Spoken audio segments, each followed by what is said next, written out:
sest kõik puha ju üks Nõukogude Liit ja praegu on Euroopa Liit, noh. See on natuke teistmoodi võib-olla, aga saab ka samamoodi tulla põhimõtteliselt.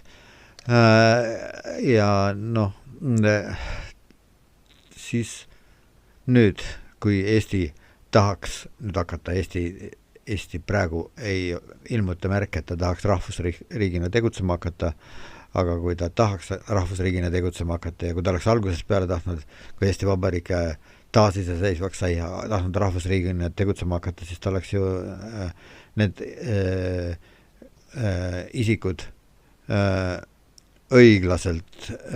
välja kupatanud maalt, kes Nõukogude Liidu olukorda, Nõukogude Liitu okupatsiooni ära kasutades siis